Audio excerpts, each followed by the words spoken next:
Hello, my Lightworker friends. This is Kirsten. I wanted to share with you 7 things to think about so that you could really deepen your connection with your inner being, connect with divine, and to be more of service when you have clients, to get out of your ego, to get out of fear, to get out of doubt, and to really manage with that ego. Number 1 is I always set the alarm to remind me when I have an appointment. So I give myself at least a half an hour to an hour so that I could begin to. Number 2 is to find myself, know where I start and end, know what's mine and what isn't. Because if I'm having heaviness of the day or I'm in a push and struggle mode, I want to actually clear that. I want to acknowledge it. I want to unveil it. I want to really put proper perspective of it so I can be calm and still.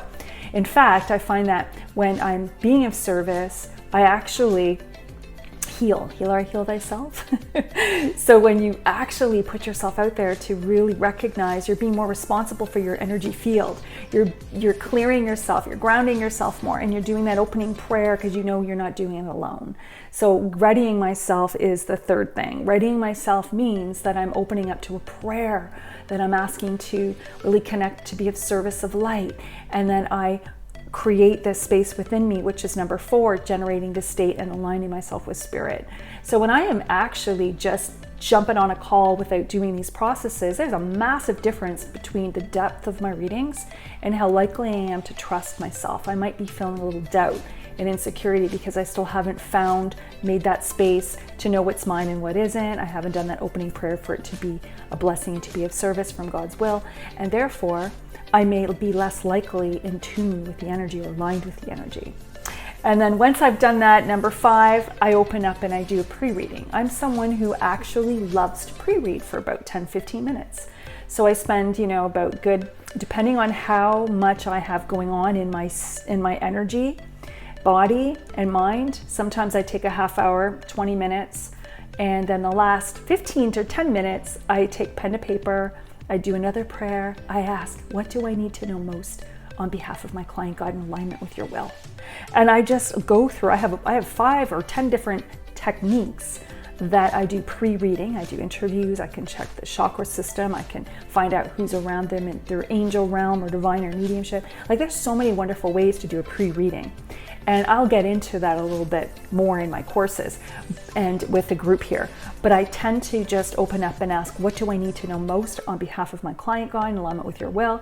And then I feel into it. I use my senses. So for today, let me share one technique, and it's just rotate through your senses. What do I feel in my body, viscerally or palpably or in my emotions?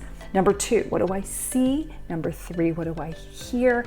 Number 4, what do I know? And 5 and 6, what I smell and taste, because sometimes divine will show up in most beautiful ways, okay? And then after I get a few, sometimes I get the agenda. Sometimes I might feel an emotion and I know it's not mine, like I might feel tension in the jaw when I'm calm. So I'll know what's mine and what isn't because I've done this process before the client call. So I'll be able to map it out and know what's mine and what isn't. Or I might see visuals or whatever that comes up with see, hear, feel, know, smell, and taste. Then I journal it down. The 6th out of 7th is sometimes if there's time, I pull 1 to 3 angel cards or a tarot card for my client. And it's amazing because I'm asking it to be another blessing, another link to God, in alignment with God's will. And I really intuitively shuffle the deck or I lay them out and I pick 1 or 3, and it's always in alignment with what the client is seeking, or it's added deeper meaning than what I gave. Sometimes I remember to read them by the end of the call and it just makes so much sense. It's like what we just talked about. So I just love using those cards. They've been such a blessing and a complementary to the readings.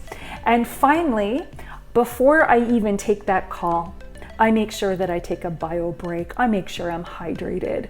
I make sure that I am comfortable within my own body. I don't do readings hungry or thirsty because I really want to be the most peaceful in my inner being so I could be that real pure channel as to the best my ego will will it to be so, in alignment with God's will for my client. So I hope this is giving you some things to think about or to add to your routine as a light worker.